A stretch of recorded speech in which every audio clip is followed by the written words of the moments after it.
We're going to start off with the Volar Wrist Splint today. And the indications for this splint would be a wrist sprain or strain, carpal tunnels. And how we want to measure for this, you take a 3-inch elastic bandage, place the wrist in the middle of it. If you see a 1/4 to 1/2 inch on both sides of that bandage, we find 3 inches works fine. Your length will be 1 inch above the palmar crease, coming down 2 inches distal from the antecubital, or 3 fingers. You get your measurement, your length and your width. You come over to your dispenser, bring the door up, pull this out.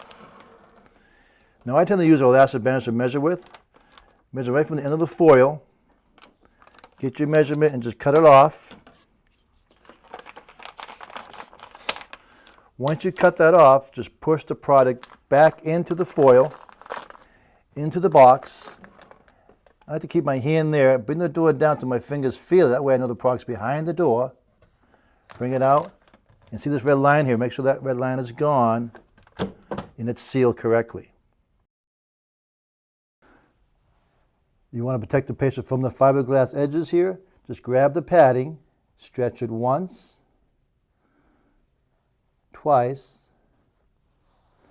That protects the patient from any abrasive edges, nicely padded here. I fold this down at the palmar crease so I can flex all 4 fingers. But if you find you have the thumb is blocked here, what you really want to do is pinch the base of the thumb, open up your padding, expose both sides of the fiberglass, and just remove the fiberglass from the base of the thumb here. Just remove that all the way to the center seam. Okay. Close down the padding. Remove some of the padding here.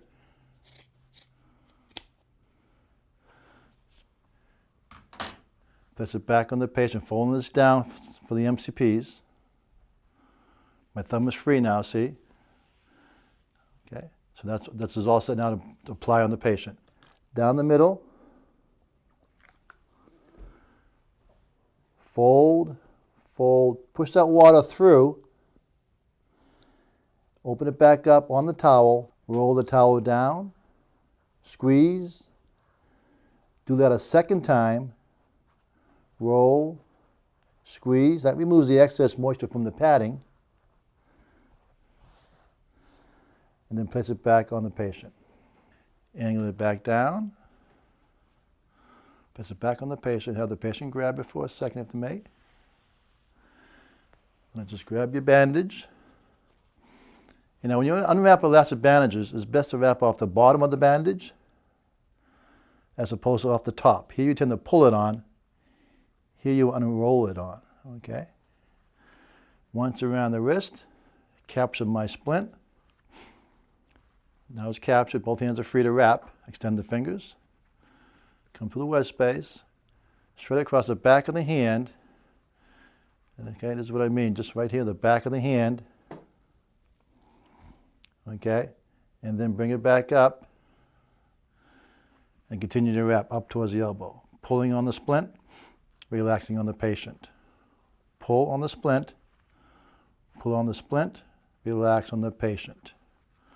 50-50 coverage. Pulling, pull, relax. Just avoid doing this. Don't do this, okay? Just on the patient, on the splint. Pull, pull, relax. Pull, pull, relax. Pull, pull, relax. Finish it here at the end using our Velcro. Now from the center of the splint, to the palm of your hands only, center to the side, center to the side, center to the side. Notice I'm not using my fingers, just the palm of your hands, center to the side. So one hand holds, the other one molds, okay? MCPs are free, so you can flex your fingers. Her flexion is clear. And position the wrist as prescribed by the physician, but normally they like to have it in position of function, which is handshake position. Okay. Now sometimes I refer to this as just placing the patient on a flat table, okay, or your arm to make sure that wrist is slightly extended or just a normal position. And that's it.